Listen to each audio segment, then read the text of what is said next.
Welcome to the Deep Dive, the place where we take a stack of source material, feed it through our analytical engine, and hand you back the most potent nuggets of knowledge or insight. Today, we are pointing our compass due west, all the way to the rugged Pacific edge of Canada, for a comprehensive analysis of British Columbia. And we really need that analytical engine today because BC is not just a geographical location, it's a study in dramatic and sometimes baffling contrasts. Right. Our source material frames it perfectly. A land that is simultaneously defined by the mild, perpetually rainy coast and the semi-arid, sun-baked interior. It's two different worlds in one province. Exactly. It's a place of vast, protected wilderness, something like 12.5% of its area, sitting right alongside some of the densest and most globalized urban centers in North America. That tension, that's the key, isn't it? Between the wild, resource-rich land and the highly complex, urbanized society. That's it. That's exactly what we need to unpack. Our mission today is to cut through the postcard imagery and understand the underlying systems that make BC tick. From its deep Indigenous foundations and colonial resource booms. Right up to the modern dilemmas of political turbulence and runaway housing costs. We want you, the listener, to walk away feeling immediately well-informed about this pivotal, influential Canadian province. Yeah, let's do it. Okay, so let's start with the snapshot. The essential numbers that give us a sense of scale. British Columbia is, of course, Canada's westernmost province, nestled tightly between the Pacific Ocean and that imposing continental barrier, the Rocky Mountains. And the scale is what first jumps out at you. It covers 944,735 square kilometers. Wow. Which makes it the fifth largest jurisdiction in Canada. It's comparable in size to like France, Germany, and the Netherlands all combined. So it's massive. But despite that monumental landmass, it is the third most populous province with an estimated 5.7 million people as of late 2025. Yeah, and that immediately begs the question of where all those millions of people are concentrated. Exactly. You have this gigantic province, yet the population is heavily, heavily clustered. Right. While Victoria, located beautifully on the tip of Vancouver Island, serves as the capital, Vancouver it dominates the region. Completely. It's the largest city and the third largest metropolitan area in the entire country. Yeah. Metro Vancouver alone accounts for, 2.6 million people? That's almost half the province in one corner. Exactly. The rest of the province is vast, beautiful, and sparsely populated, which, creates a huge political and economic chasm between the urban lower mainland and the resource-based interior. A recurring theme, I'm sure. Oh, absolutely. Before we dive into the landscape itself, we should probably mention the official symbolism. BC's motto is that beautiful Latin phrase, splendor sino occasu. Which means splendor without diminishment. It's a bold, almost defiant statement that speaks directly to the province's immense, self-evident natural wealth. It really is. But the name British Columbia is arguably a microcosm of the entire history of external influence here. Oh, that's interesting. Let's really unpack that etymology because it links British colonial ambition directly to American exploration and even older European history. Okay, so Queen Victoria officially chose the name in 1858. Right. That was when the mainland area was formally designated a British colony, primarily to ensure the land stayed out of American hands during the Fraser Canyon gold rush. So she chose it to distinguish the British sector from the already established American territory to the south, which had been jointly known as the Columbia District. And that's the key. The Columbia District was defined by the Columbia River system. So where does the river get its name? It's a fascinating trail. The river was named after the American trading vessel, the Columbia Rediviva. The Columbia Rediviva, which, if my memory serves, means Columbia Reborn. Exactly. And that ship got its name from the traditional poetic name given to the New World, or certain parts of it, Columbia. Correct. And Columbia is, of course, a reference to Christopher Columbus. So you have a British colony, formally named by a British monarch, that ultimately traces its etymological lineage through an American ship back to an Italian explorer working for Spain. It perfectly captures the messy, multinational, and somewhat accidental nature of how the Pacific Northwest was carved up. Absolutely, a perfect summary of the whole situation. Okay, let's turn to the land itself, because the geography here is far more than just scenery. It is destiny. Section 1 is all about BC's extreme geography and the climate paradox it creates. The physical relief of British Columbia is truly the primary force that determined where people settled, what kind of industries developed, and even how its modern transportation systems function. Just look at its boundaries. It's flanked by Alberta to the east, Yukon and the Northwest Territories to the north. And then 4 U.S. states, Washington, Idaho, Montana, plus Alaska to the northwest. It's the meeting point of North America's entire western rim. And what dominates that space is just this wall of mountains. The source notes that a staggering 75% of the province sits over 1,000 meters above sea level. Yeah, 75%. This is why when you look at a map of BC, you don't see broad plains. You see mountain range after mountain range. And that topography is a huge economic constraint. It is. While 60% of the land is forested, an immense natural resource, only about 5% is actually arable, suitable for large-scale agriculture. And that tiny 5% explains why the low-lying Fraser Valley and the interior Okanagan region are under such intense pressure for development, both for housing and for food production. Exactly. Beyond the mountains, we have the coast, the defining feature of BC's global identity. BC is the only Canadian province bordering the Pacific Ocean. And its coastline is monstrously rugged. It stretches for over 27,000 kilometers when you factor in every indentation. 27,000. It's just a mind-boggling number. And it's not just a flat beach either. The source highlights that it's characterized by deep mountainous fjords created by ancient glacial action-carving valleys right into the sea. And you also have approximately 6,000 islands, most of which are uninhabited. You could spend a lifetime exploring that coastline alone.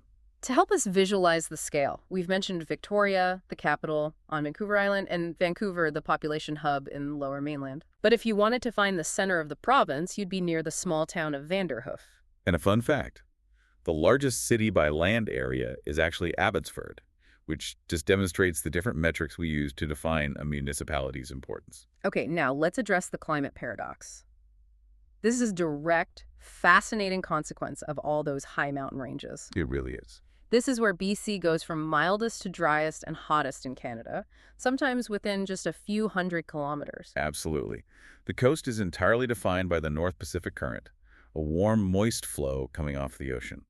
This gives the coastal areas an oceanic, mild, and incredibly wet climate. Right. In populated areas, the annual mean temperature can be up to 12 degrees Celsius, which is the mildest average in the entire country. You rarely see sustained snow at sea level. But the precipitation figures are almost unbelievable.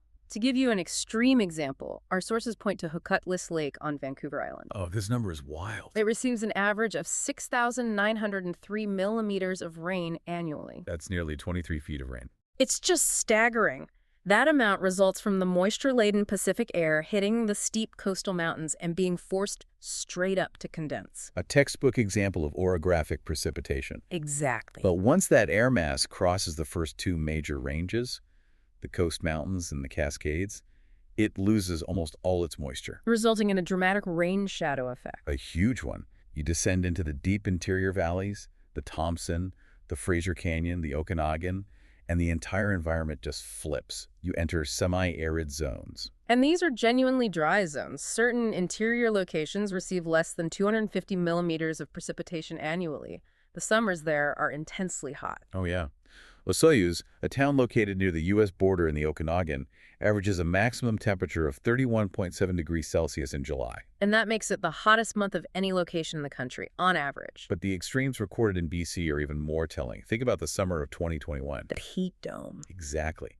The record high of 49.6 degrees Celsius was set in Lytton in June, and tragically the town burned down shortly thereafter. 49.6. That's less than 6 degrees Celsius away from Canada, hitting 50 degrees. It's terrifying. And yet you have to contrast that blistering heat with the record cold. Minus 58.9 degrees Celsius recorded in Smith River back in 1947. One of the coldest readings ever documented in North America. These figures just underscore the sheer volatile climatic range BC manages.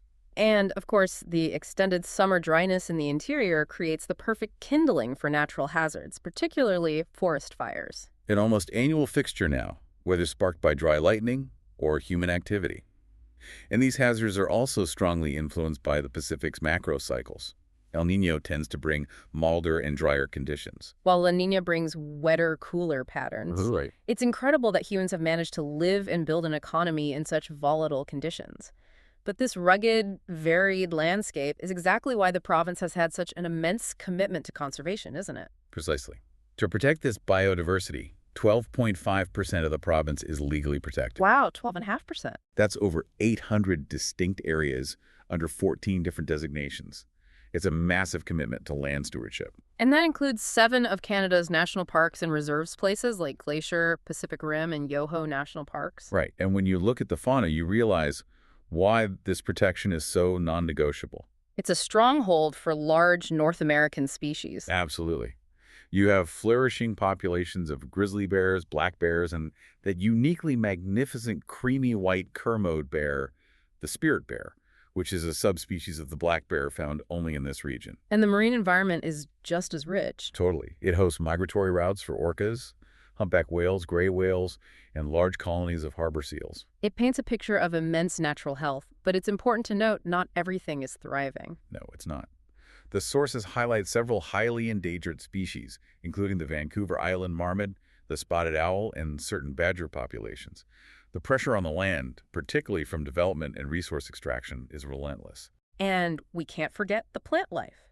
The sheer diversity includes over 2,300 plant species, an immense forest, western red cedar, white spruce, Douglas fir, and hemlock that formed the early backbone of BC's economy. Which is the perfect transition. That move from environmental richness to economic power is what leads us directly into the history. Before we move on to the colonial era, let's pivot back to how the First Nations managed this incredible environment, because it was far from just untouched wilderness. That's such a critical point to establish. The sources mention the traditional plant foods like berries and camas roots, but more importantly, they highlight the complex, sophisticated land management practices, particularly among the Coast Salish. Right. They weren't just harvesting, they were actively shaping the ecosystem. They were. They practiced what is now called forest gardening. They managed and encouraged specific species like crabapple, hazelnut, and wild cherry, using intentional burning and tending practices. It was a sophisticated, managed ecosystem honed over millennia. Which directly contradicts the colonial narrative that the land was merely vacant, raw wilderness waiting for European exploitation. A vital distinction. And that brings us directly to Section 2, History, Indigenous Foundations, and Colonial Conflicts. To understand modern land disputes and cultural identity in BC, you have to start with the people who were here for millennia and the devastation that followed contact. The human presence stretches back at least 10,000 years, with Paleo-Indians migrating south from Beringia between 20,000 and 12,000 years ago.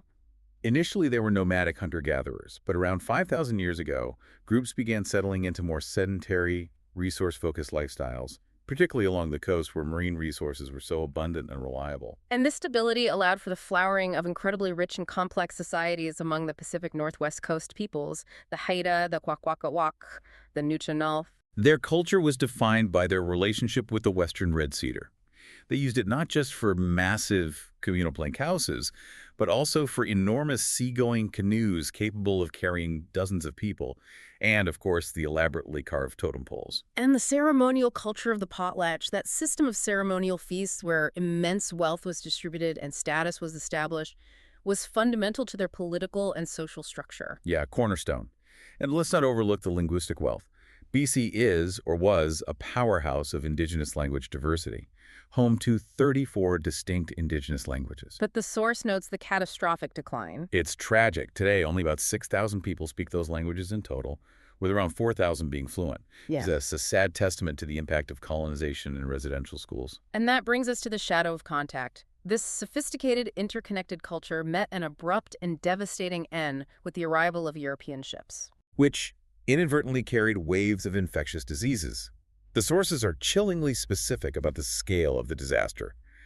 Smallpox killed at least 30% of Pacific Northwest First Nations in the 1770s after initial contact. But the true catastrophe was the 1862 smallpox epidemic. That 1862 epidemic originated in Victoria and spread rapidly throughout the coastal communities, ultimately killing half to two-thirds of the native population. Half to two-thirds. It wasn't just a humanitarian tragedy. It created a demographic vacuum that dramatically weakened Indigenous resistance, just as colonial officials were planning massive land grabs. And the land policy that followed was justified by this tragedy. And by colonial officials operating under the belief that Indigenous people were in the way and that colonists could make better use of the land, this resulted in the forced relocation onto reserves. And these weren't generous parcels of land. By the 1930s, over 1,500 reserves had been established, but they were often intentionally too small, fragmented, and resource poor to support the traditional way of life. It was a systemic effort to force assimilation and clear the way for resource extraction and settlement. While this devastation was occurring, the European powers were fighting for claim. They were, though the Spanish, notably Juan Perez in 1774, reasserted their claims. It was the British who really solidified their jurisdiction. You had James Cook's charting in 1778, followed by George Vancouver's incredibly detailed mapping expeditions in 1792 and 1793. Which established the British presence along the coast, but the claim to the interior was sealed by land. In 1793, Alexander Mackenzie completed his journey, becoming the first European to cross North America overland to the Pacific. But crucially, the actual day-to-day control was cemented not by the Navy but by the fur trade. Right. The establishment of posts by the Northwest Company and later the monolithic Hudson's Bay Company provided the first permanent British footholds. Fort St. John in 1794, Fort St. James in 1806, and Fort Victoria in 1843. And this set up the conflict that led to the modern border. The area, the Columbia District, was jointly occupied with the U.S. until the 1846 Oregon Treaty finally divided the territory along the 49th parallel. Britain secured Vancouver Island and the mainland to the north, then known as New Caledonia. But the defining moment, the catalyst that forced the slow-moving colonial office in London to act, was the discovery of gold. The Fraser Canyon Gold Rush in 1858. It saw a sudden, uncontrolled influx of 25,000 to 30,000 American miners. A huge number. Yeah, this flood of foreigners on British soil prompted London to officially designate the mainland as the colony of British Columbia, solely to maintain sovereignty. And to establish law and order in this chaotic, newly declared colony, they needed a visionary strongman. They sent Richard Clement Moody, handpicked by the Colonial Office to command the Royal Engineers. Moody's brief was dramatic. He was to transform the new colony into the British Empire's strategic bulwark in the farthest west. His ambition was literally to found a second England on the shores of the Pacific. So he was a military engineer tasked with nation building. Pretty much. He immediately set about establishing the new capital in New Westminster, choosing the site for its defensibility and the quality of its deep-sea port. He saw the majestic beauty of the Fraser River, but his focus was always strategic. And he and the Royal Engineers were instrumental in building the crucial early road network necessary to administer the interior roads like Kingsway, the North Road, and the massive Caribou Road. He even designated Stanley Park in Vancouver as a military reserve to guard the harbor against potential American invasion. That shows you the paranoia of the era. Interesting. However, his tenure wasn't without controversy. He was heavily criticized for large land acquisitions he made through the Preemption Act of 1860, highlighting the blurry line between colonial administration and personal enrichment. So that initial 1858 rush was followed by the Caribou Gold Rush in 1862. Attracting thousands more miners. And this is the financial turning point. The colonial administration was forced to finance massive infrastructure projects, most notably the Caribou Wagon Road, to service remote boom communities like Barkerville. But that road plunged the colonies into staggering debt. It did. And that enormous debt was the main non-negotiable factor that pushed for unification. In 1866, Vancouver Island and the mainland merged, hoping to consolidate finances. 4 years later, desperately seeking an economic lifeline and desiring connection to the rest of the continent, the newly united colony negotiated its entry into the Canadian Confederation in 1871. As the sixth province. And the election that sealed the deal was the one that would define the province for the next century. The Canadian government had to agree to extend the Canadian Pacific Railway, the CPR, all the way to the Pacific coast. The completion of the CPR in 1885 was arguably the single most important event in BC's economic history. It cemented Vancouver, which was the chosen terminus, as the regional hub. The resulting rapid growth was so intense that Vancouver surpassed Winnipeg as the largest city in Western Canada in under 50 years. And resource sectors, mining, forestry, fishing, and ranching, expanded rapidly, all driven by the new rail connection to the east. However, this expansion required immense labor, leading to the immigration of people from China, Japan, and India. And this influx, sadly, led to severe resentment and racism from the dominant white population. It did. This resentment manifested in systemic, restrictive measures, such as the discriminatory Chinese head tax, which was designed to limit Asian immigration. It also culminated in terrifying mob attacks against Chinese and Japanese immigrants in Vancouver in 1887 and 1907. And the dark legacy continued into the early 20th century, notably with the Komagata Maru incident in 1914, where hundreds of would-be Sikh immigrants aboard the ship were refused entry. It reflected the deep-seated anti-Asian sentiment that pervaded the political and social climate of the time. Looking back, the source mentions that due to the prevalence of mining activity throughout the mainland, a common epithet for the region even after Provincial was the gold colony. That simple phrase just distills the entire history of its economic engine up to the early 20th century. BC was born from resources and the debt incurred to extract and transport them. And that historical reliance on raw extraction versus the needs of a diverse population and a fragile ecosystem is a tension that, as we will see, never truly leaves BC politics. Never. That resource pass leads us perfectly into Section 3, demographics, politics, and modern challenges. Let's look at the modern human landscape, which is arguably just as varied and turbulent as the physical geography. BC is defined by its contemporary diversity and its famously dramatic political history. Starting with the people. BC is the most diverse province in Canada. It is. The 2021 census recorded the highest proportion of visible minorities in the country at 34.4%. That's a staggering amount of diversity compared to the national average. Yeah. The ethnic makeup breaks down roughly to people of European origins at 60%. East Asians at 14% and South Asians at 10%. And Indigenous Canadians constitute about 6% of the population. This diversity fundamentally reshapes the language landscape, particularly in Metro Vancouver, while English is universally dominant at 96.69%. The sheer volume of other languages creates distinct linguistic hubs. Punjabi is the second most spoken language at 6.41%, followed closely by Mandarin at 6.36% and Cantonese at 5.01%. It means that in many suburbs like Richmond or Surrey, Mandarin, Cantonese, or Punjabi is just as visible on storefronts and heard on the streets as English. It's a truly multilingual daily reality. And we shouldn't forget the officially recognized Franco-Colombian linguistic minority as well, a nod to Canada's national history. Another striking cultural data point relates to religion. BC stands out on the North American map because irreligion, meaning no religious affiliation, is the single largest group. Right, accounting for 52.1% of the population. Over half the population identifies as non-religious. That contrasts sharply with Christianity, which sits at 34.3%, followed by Sikhism at 5.9%. This overwhelming secular leaning is significant, and it undoubtedly informs the political atmosphere and social values in the province. And now let's transition to politics, which is often described as a blood sport in BC. That's putting it mildly. Political history is dominated by massive ideological swings between two primary camps.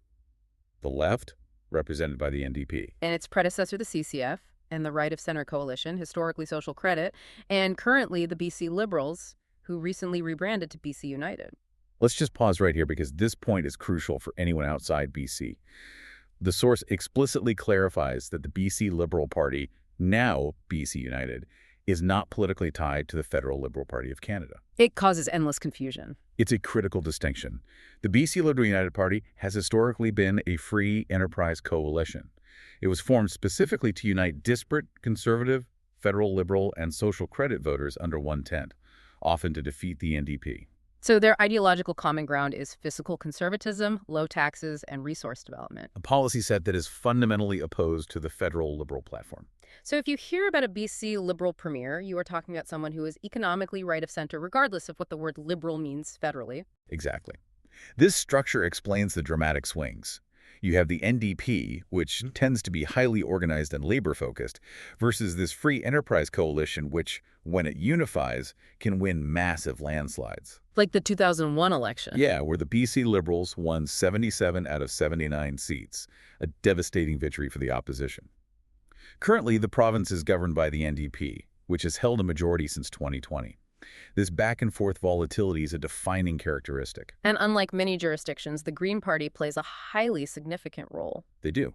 They held 3 seats and, crucially, were the kingmakers who supported the NDP minority government from 2017 to 2020, demonstrating their meaningful political leverage, especially on environmental issues. Unfortunately, BC politics is also typified by a long, storied history of scandal. Oh, yes. The lure of vast resources and real estate wealth seems to perpetually attract drama. This legacy runs from the colonial-era land speculation right through to the late 20th century. We see the Social Credit Party brought down by the Fantasy Garden scandal, which forced Premier Bill Vander Zalm to resign. Then there was the NDP's Bingo Gate in the 1990s. And most recently, the immense public backlash and political fallout over the implementation of the harmonized sales tax, which led directly to the resignation of Liberal Premier Gordon Campbell.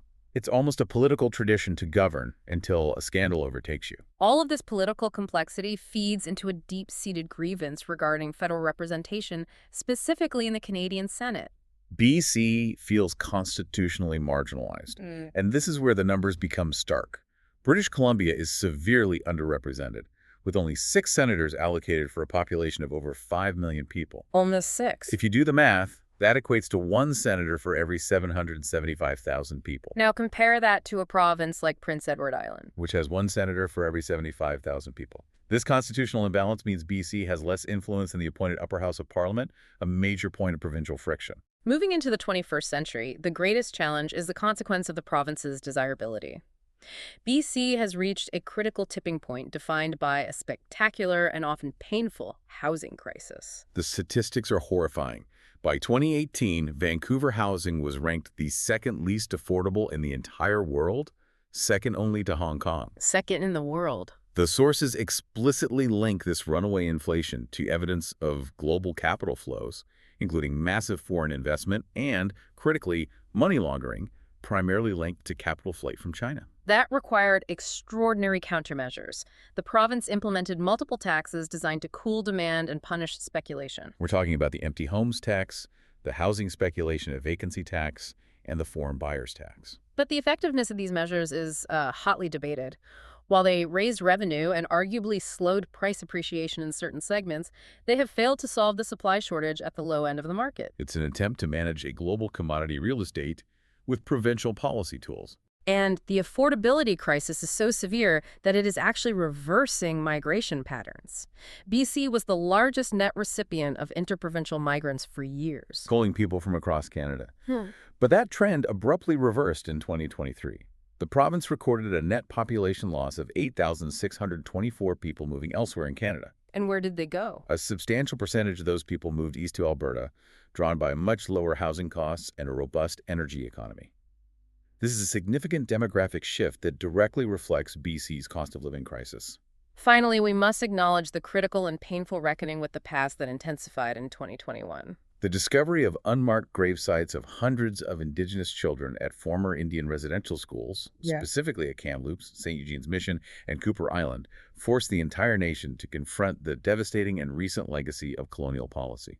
It was a moment that underscored the fact that BC's colonial history is not a distant artifact, but a wound that profoundly affects contemporary policy, land claims, and reconciliation efforts. In terms of immediate history, the COVID-19 pandemic also had a major impact, resulting in over 2,000 deaths and 250,000 confirmed cases by 2021. However, BC also stands out for its effective public health response, achieving a very high vaccination rate of 78% of the population over age 5 being fully vaccinated relatively quickly. Okay, let's shift gears now to Section 4, Economy, Industry, and Connectivity. Given the constant tension between the wild interior and the urban coast, how does BC actually make its money? And how has the province managed to stitch together these vast, rugged geographic extremes?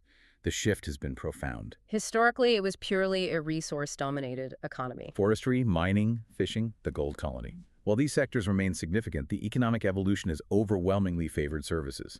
Employment in the resource sector has fallen steadily as a percentage of the workforce. The source material clearly confirms this modern identity. The economy is now diverse, but firmly dominated by services. New job creation is overwhelmingly in construction, retail, and service sectors.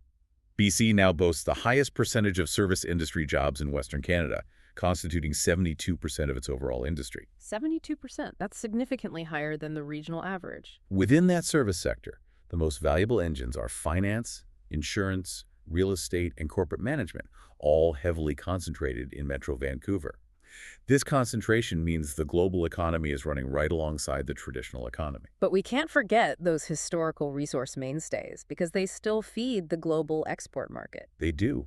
BC still exports substantial volumes of lumber and timber, pulp and paper, copper, metallurgical coal, and natural gas. So the province walks this strange line. The wealth is generated by services, but the exports are still largely raw or minimally processed materials. It's a key tension. Let's shine a spotlight on two major non-traditional industries that define BC's modern global image. First, the film industry. Hollywood North. Exactly. Vancouver is globally known as Hollywood North. The source notes it's the third largest feature film production location in North America, trailing only Los Angeles and New York City. So why Vancouver? It's not just one thing, is it? No, it's a combination of favorable tax credits, excellent infrastructure, and most importantly, that extreme geography we discussed. Right. Within a short drive, a film crew can shoot temperate rainforest, rocky mountain peaks, semi-arid desert, and a modern glass-towered city skyline. That versatility is gold for location managers. Second, maritime trade. BC's economic health is intrinsically linked to its position on the Pacific Rim. The Port of Vancouver is Canada's largest. And is recognized as the most diversified port in North America, serving as the country's primary gateway to Asia. This massive trade capacity generates enormous secondary wealth through logistics, warehousing, and financial services. And when we look at the big picture, BC is an economic powerhouse. Achieving the third largest GDP in Canada in 2020 at $309 billion. This underscores its critical role in the national economy, even if its politics are regionally focused. All right, now let's discuss transportation, the absolute backbone. The Rocky Mountains posed a fundamental existential obstacle to settlement and trade. They really did.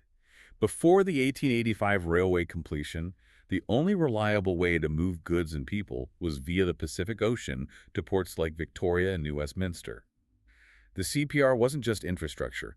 It was the mechanism that enabled BC to be a truly integrated, profitable province. The rugged and vast topography means BC requires thousands of kilometers of highways, often hugging cliffsides or passing through deep valleys. The sources highlight that the road systems were historically, notoriously poorly maintained and dangerous until a concentrated improvement program kicked off in the 1950s and 60s. And even today, there are only 5 major road routes connecting BC to the rest of Canada, all navigating those massive mountain ranges. Right. These include critical passes like the Crow's Nest Pass, the Trans-Canada Highway through the Kicking Horse Pass, and the Yellowhead Highway. But despite that history of reliance on fossil fuel transportation, BC is now a North American leader in future transportation. This is a great statistic. As of 2021, the province had the highest percentage of electric vehicles sold as a percentage of total vehicle sales of any Canadian province or U.S. state. That's incredible. That statistic speaks volumes about BC's priorities. It's partly driven by policy and high gas prices, but also by the fact that BC generates immense amounts of clean, cheap hydroelectric power. So the EVs run clean because the electricity itself is clean. It's an ideal synergy, and the urban centers rely on highly developed public transit, particularly Vancouver's TransLink system, featuring the SkyTrain. One of the world's longest fully automated metro systems. Serving multiple cities like Burnaby, Richmond, and Coquitlam, and connecting directly to the international airport. It's a crucial component for managing that high population density in the Lower Mainland. And rail. Rail remains historically crucial for resource movement, even if modern passenger service is limited. We still have Via Rail operating long-distance routes, and the Amtrak Cascades connects Vancouver down to Seattle and Portland. Solidifying that Pacific Northwest corridor. Exactly. And lines like the Pacific Great Eastern, now BC Rail, were vital for hauling coal and timber from remote interior resource communities down to North Vancouver. For our final deep dive segment, let's explore Section 5, Culture, Cuisine, and the Great Outdoors.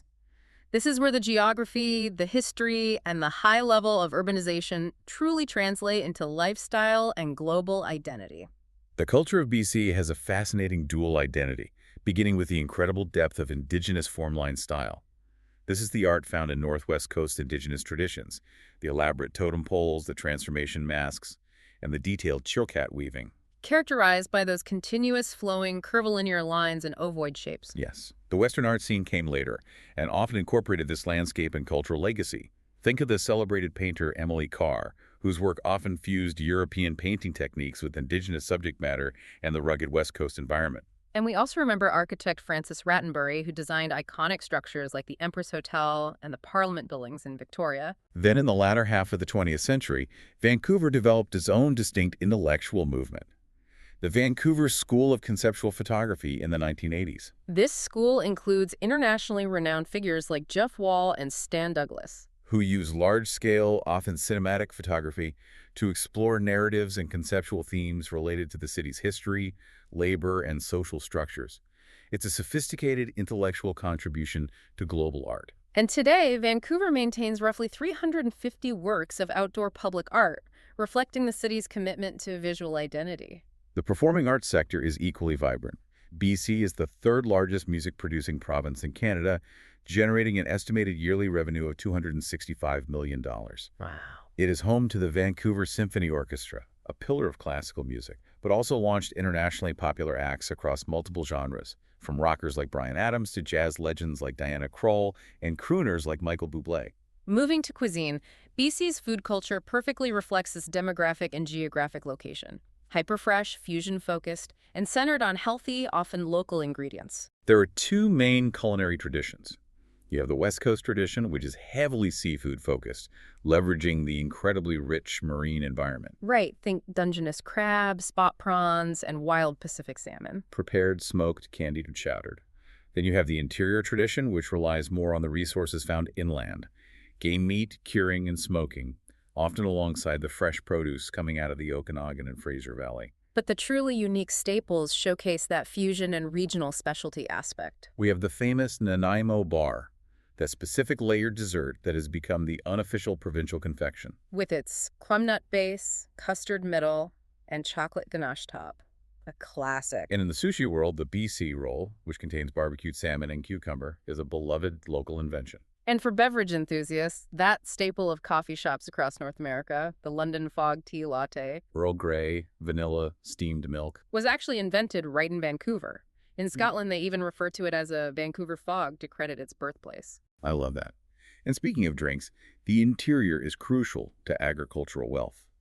The Okanagan region, thanks to that specific semi-arid hot climate, is a major wine hub, home to 280 licensed grape wineries. The specific terroir hot, dry days and cool nights produces distinct, high-quality wines, especially Riesling and Pinot Noir. They also have a knack for developing unique fruit varieties. The Ambrosia and Spartan apples, two widely consumed varieties, originated right in the Okanagan. So the success of their specialized agriculture, be it apples, cherries, or wine, is a direct result of those specific, almost desert-like microclimates we highlighted earlier. Exactly. Finally, the outdoor life and athletics. This is arguably the province's biggest global selling point today. The rugged geography that once caused massive transport debt is now the source of enormous recreational revenue. The opportunities are endless. World-class hiking and mountaineering in the Rockies, sea kayaking in the deep fjords, whitewater rafting down glacial rivers. The sheer scale of the playground is just unmatched. And of course, the snow culture. BC is famous for its high-quality downhill skiing and snowboarding. Whistler Blackcomb, located north of Vancouver, was the centerpiece for the 2010 Winter Olympics events and consistently ranks as a top global resort. The biking culture is equally powerful. A 2016 global poll rated BC as the top mountain biking destination in the world. Which isn't surprising. The steep slopes, the network of logging roads, and the dedicated trail builders have created an industry and a lifestyle that is internationally celebrated. A final note on education. BC's K-12 system is notable for its relatively high rate of independent school enrollment, about 14%. Which is partly due to generous provincial funding for those institutions. Right. And while academic achievement, often measured by PISA scores, has been generally high, the sources do note a slight decline in performance in recent assessments since the early 2000s, reflecting pressures facing modern education systems. This complexity feeds into a diverse array of world-class public universities, including the University of British Columbia, UBC, Simon Fraser University, and the University of Victoria, which continue to draw global talent. It's a full picture. So what does this all mean when we synthesize these elements? We've seen that British Columbia is a study in relentless, beautiful contradiction. The mild, the wild, the dense, and the open. Absolutely. The province is fundamentally defined by massive geographic barriers.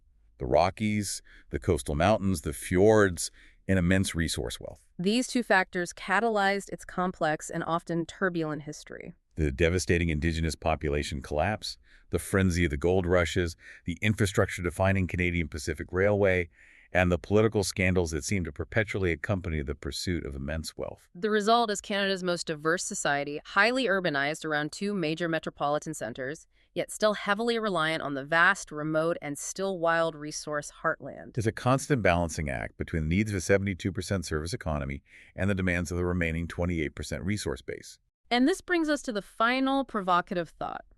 Historically, BC was literally known as the Gold Colony, its identity rooted entirely in resource exploitation. Yet, its contemporary global image is inextricably tied to conservation and high-quality outdoor life witness, the 12.5% protected land, the high EV adoption rate, and the world-class tourism at Whistler. So the critical question for the future is how BC manages this inherent tension in the face of modern pressures. Pressures like climate change exacerbating forest fires, the economic volatility tied to global trade, and the raging housing crisis pricing out its own citizens.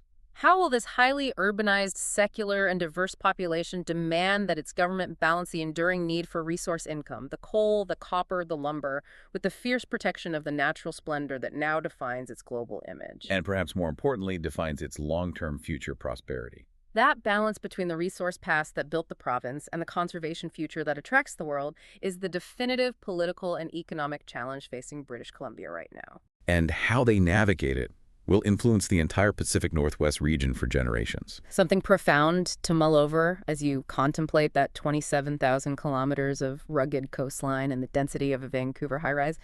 That's been The Deep Dive. Thanks for listening.